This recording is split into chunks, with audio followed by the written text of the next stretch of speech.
Bonjour et bienvenue. Le texte de dimanche prochain se trouve dans le livre de la Genèse, là où il est question d'un merveilleux jardin que Dieu planta pour y mettre l'homme et la femme. Il y planta des arbres, et en particulier l'arbre de vie et l'arbre de la connaissance du bon et du mauvais. Genèse chapitre 2 versets 7 à 9. Le Seigneur Dieu prend de la poussière du sol et il forme un être humain. Puis il souffle dans son nez le souffle de vie et cet homme devient un être vivant. Ensuite le Seigneur Dieu plante un jardin dans le pays d'Éden vers l'est. Là il met l'homme qu'il a formé. Le Seigneur Dieu fait pousser du sol toutes sortes de beaux arbres avec des fruits délicieux. Au milieu du jardin, il place l'arbre de vie et l'arbre qui fait connaître ce qui est bien ou mal. L'arbre de vie, c'est la puissance divine.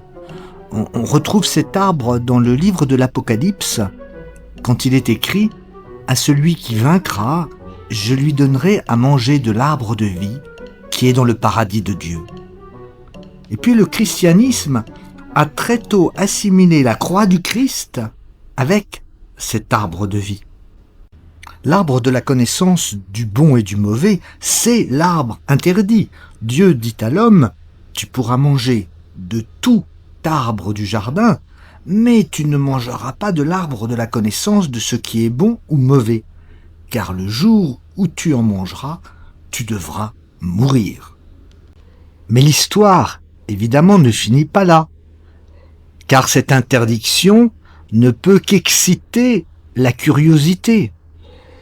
Et intervient alors, comme dans un conte pour enfants, un serpent qui parle.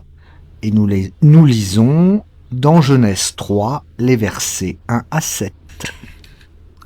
Parmi les bêtes sauvages que le Seigneur Dieu a faites, le serpent est le plus rusé. Il demande à la femme, « Est-ce que Dieu vous a vraiment dit ne manger aucun fruit du jardin ?» La femme répond au serpent, « Nous pouvons manger les fruits du jardin, mais pour l'arbre qui est au milieu du jardin, Dieu a dit, ne mangez pas ces fruits et n'y touchez pas, sinon vous mourrez. » Le serpent répond à la femme, « Pas du tout, vous ne mourrez pas, mais Dieu le sait bien, le jour où vous en mangerez, vos yeux s'ouvriront, vous serez comme des dieux, vous pourrez savoir ce qui est bien ou mal. » La femme se dit, « Les fruits de cet arbre sont beaux, ils doivent être bons, ils donnent envie d'en manger, pour savoir plus de choses. » Elle prend un fruit de cet arbre et le mange, elle en donne à son mari qui est avec elle, et il en mange aussi. Alors leurs yeux s'ouvrirent. Maintenant ils voient qu'ils sont nus, ils attachent ensemble des feuilles d'arbre, et cela leur sert de pagne. Au fond, c'est le serpent qui a raison. Le fait de manger de ce fruit ne donne pas la mort. Adam et Ève vivaient au jardin d'Éden dans une sorte d'insouciance presque enfantine. Ils avaient à peine conscience d'eux-mêmes, pas conscience de l'autre. Ils transgressent, ils désobéissent à Dieu en mangeant de ce fruit sous les mauvais conseils du serpent. Mais quelle est la conséquence? La conséquence, c'est qu'ils s'aperçoivent, qu'ils sont nus, ça veut dire qu'ils ont conscience de l'autre.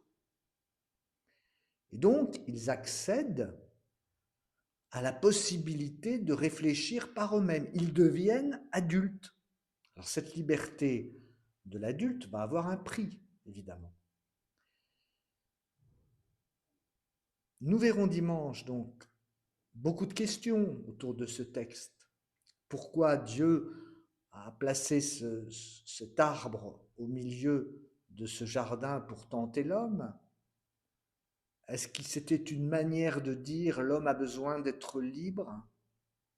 Il a besoin de transgresser, il a besoin de désobéir pour accéder à sa liberté, et que la relation entre Dieu et l'homme se fera à partir de cette liberté et non pas sous la contrainte de l'insouciance ou sous la contrainte d'un paradis naïf et enfantin.